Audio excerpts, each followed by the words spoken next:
welcome to another episode of the Examine Fandom. We got some pretty cool news coming in from baseball on the playoffs. We had one major upset in the National League. The Cardinals upset the Braves, and there was almost a second upset. The Dodgers almost pulled off the improbable upset victory over the Nationals. They almost got over their pathetic lack of playoff baseball, but not this year, Daniel. Maybe next year. What do you think? Yeah, that's just. I think Dodgers fans got to be pretty mad. I think bringing in Kershaw to close it was kind of a bad idea.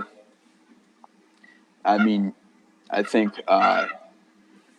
Rendon got the best of him, but then letting him pitch to Soto when they had a pitcher in the Dodgers bullpen whose pretty much only goal was to pitch to Soto and had struck out. I think had gotten the best of Soto every single matchup they had in the Dodgers National Series, but they let Kershaw pitch to Soto, and it paid for it. So who's the better all-time pitcher, Clayton Kershaw or Madison Bumgarner? I'd say probably Bumgarner, but Kershaw is for sure. Even though he hasn't been the best in the playoffs, Kershaw is still going to be a first ballot Hall of Famer, I think. Yeah, he will, but I don't know if it's playoff. But if anybody says that he's better than Bumgarner, they're not right. Yeah, it'd be interesting coming up decisions for the Dodgers. Do they re-sign Ryu or do they let him walk? It's gonna be a pretty fun one to see what happens because they didn't actually go to him in the playoffs. They didn't pitch him one game and then that was it. So yeah, they didn't trust him as much as Buehler and Kershaw. Yeah, so I guess you're gonna say the people who voted for him for the Cy Young Award. I'm just wondering what they're gonna say to them, what they're saying now. But then you just said it's just a regular season award, so you shouldn't be mad about that. Is that right? Yes, that's what I said. So they're just gonna tell you it's a regular season award and playoffs don't matter. Okay, so yeah, let's go ahead talk about the championship series. Is there any way the Cardinals are now down 1-0? Is there any way they pull this off? They just almost got no hit by Anibal Sanchez. Now they got to deal with Max Scherzer, Patrick Corbin, and Steven Strasburg. Can they pull this off? I think if it was any other team, I would say no. But man, it's hard to bet against the Cardinals. I thought they were going to get smoked by the Braves. Didn't happen. They actually kind of smoked the Braves that last game. But it's the Cardinals. You know, you never know with the Cardinals what's going to happen. But I would say right now I'm giving the edge to the Nationals. They took a big game one on the road. Almost pitched a no-hitter against the Cardinals. Shut them out in game one. And like you said, they got their three best pitchers still coming up. Yeah, it's going to be a tough one for the Cardinals. But yeah, you said if there's any team that can do it, it'd be them. But they'll have to hope that that's not the case. Yes. Yeah. Astros, Yankees. Astros in 4, or is it Astros in 4? I think the Astros are going to take it in 4. Me too. Yeah. The over and under on Aaron Judge, is it? We got 2.5 strikeouts per game for Aaron Judge. You taking over or under? I would say probably over. Yeah, I just can't see him not. I can't see him laying off on a single breaking ball or curveball. Like he's just gonna swing at it. You know that's gonna get. He swings for the fences every time. Yeah, he's gonna get demolished by the pitching. So. Yeah, I don't expect the Yankees to win, but if they do win, it's just because we said that they wouldn't, not because they're good. That's what happened last time when we said that the Twins were going to beat the Yankees. Yeah, but you know what? This time we mean it because we did say the Astros were going to smoke whoever won that series, most likely. True. All right, so Little NBA tidbit. Guess who sprained his thumb? Anthony Davis. What does this tell you about the Lakers? That they're already off to a really good start, and in a very Lakers fashion. Yep. It's just like I don't think. You know what? This could get ugly real fast, Laker fans.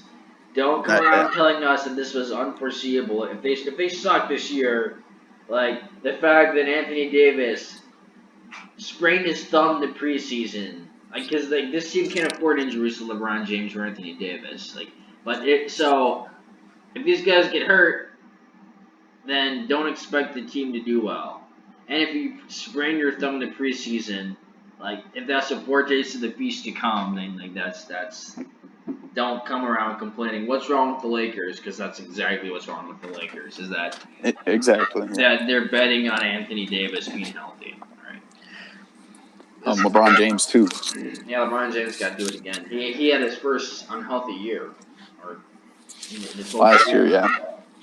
All right, we got NFL. What we got going on today for the NFL? We got Week 6 coming up. Yep, and so I just wanted to just analyze some of these matchups. So Seahawks and Browns. Gotta take the Seahawks, right? Taking the Seahawks, yeah. I gotta take the Seahawks by 1,000. You had some before we recorded. You were saying that you don't think Baker Mayfield is an above-average quarterback. I don't. I think he's maybe a Case Keenum quarterback. You think his ceiling is Case Keenum? Just about. And before someone hates oh, Case Keenum, by that I mean the 2017 Case Keenum on the Vikings. And just go ahead and compare their film and tell me that I'm crazy. Maybe you're gonna say, well, Baker Mayfield can throw the ball a little bit farther or something. Whatever. Yeah, I'm not seeing this. He's not nearly as good as Kyler Murray. So there's the next Oklahoma quarterback. So you know what? Yeah. When they took Baker Mayfield, they thought he was going to be this. I don't know what they were really expecting. I think they were kind of thinking an Aaron Rodgers guy who can scramble out of the pocket and still hit a guy 30 yards downfield. That's kind of what I think they were looking at. Sure, whatever. But that's the Big 12, and I don't have the numbers in front of me. I want to make sure to get this accurately. I want to make sure to get the right numbers. I think it was in the Big 12. They averaged something like 12.4 yards per carry and 17.7 yards per pass in the Big 12. I think that's the exact statistics. So, what you see in the Big 12 does not correlate to success in the NFL. In fact, Patrick Mahomes is literally the only quarterback that came from the Big 12 in the last 50 years. In the last 50 years, he's the only NFL quarterback that has been produced by the Big 12. So, when you look at college, you can't really take it seriously if it's Big 12. Exactly. It's horrendous football. So you would say that the Browns are not living up to the hype that was built for them this preseason. Well, no, because they're 2-3, and maybe they might go 8-8, and that'd be the same thing. We were expecting playoffs, or other people were. I think people were saying playoffs, Super Bowl. See, well, here's the funny thing: they traded a first-round pick for a wide receiver, right? Yep. Yeah, so why aren't they good? I thought that if you traded a first-round pick for a wide receiver, you're going to be good. Isn't that how it works in the NFL? Like, if you trade a first-round pick, you're going to be good. Whatever. All right. Yeah, what else we got in the NFL this week? All right. We have the Steelers and the Chargers. The Steelers are 1-4, and the Chargers are 2-3. Well, gotta go with the Chargers, I guess. You gotta go with the Chargers. But I will say for the Steelers, they're 1-4, but they've lost to really good teams. And so you can't discredit that. I think the combined record's like 16-3 of their winning of the opponents that they lost to. So they're not as bad as they seem. So I'll give them that. So what's going on with the Chargers this season? Maybe it's just going the same thing that's happening to the Rams. I did a video on this. Um, well, that was about for teams that make the Super Bowl. But if you're really good one year, you can't just assume that you're going to be good the next. Yeah. And I guess every year people keep on falling for this somehow, despite every NFL season in the last 20, 30 years. That like if you're good one year, that doesn't mean you're going to be good the next. So it takes a little while to get to escape from the mindset of 2018. Like you gotta look at this from 2019 and from now on, and we gotta rethink all of this, and we gotta basically go with what we're seeing right now through the first 6 weeks, and then judge teams based on that, knowing that we have to learn more even throughout the season, going into week 10, week 12, and obviously at the end of week 17. But like you can't use 2018 anymore to interpret what's going on right now. So I don't know, if anything is going on with the Chargers. Maybe they're just not as good because random chance. Who knows? But Yeah. I can't get passionate about their needing to fire the coach or Philip Rivers is trash or Melvin Gordon's trash. I don't know. Whatever's going on. I agree with you, and I think just to add on to that, I think Melvin Gordon wasn't he kind of not? He wasn't playing like he had a holdout with the team, right? Yeah, not good for that. So, but I believe his first game back was against the Broncos, and their run game was pretty rusty that they came out with, and I think it's just kind of predictable when you know that pretty much every drive or every play, Philip Rivers is going to be passing most of the time because their run game wasn't producing anything. And I don't think their defense is really that special. Yeah, I mean, it's just so hard to maintain success in the NFL when other teams are drafting higher than you. Exactly. So that's basically impossible. What other matchups are you most looking forward to? Well, the Rams and 49ers, obviously, but you covered that in a separate video. I did. I don't want to sound egotistical, but that is the most fact-filled video you will ever find on the Rams on the internet. Go ahead and watch it. It is It's good. basically I just explained to everybody why you shouldn't be surprised about the Rams this year. It's 100% logic based, fact, reality. Go and watch it, and then don't ever think the same. Your life will be changed for the good. I'm just like to say that. So, And the last matchup I want to talk about that is Monday Night Football, Lions at Packers.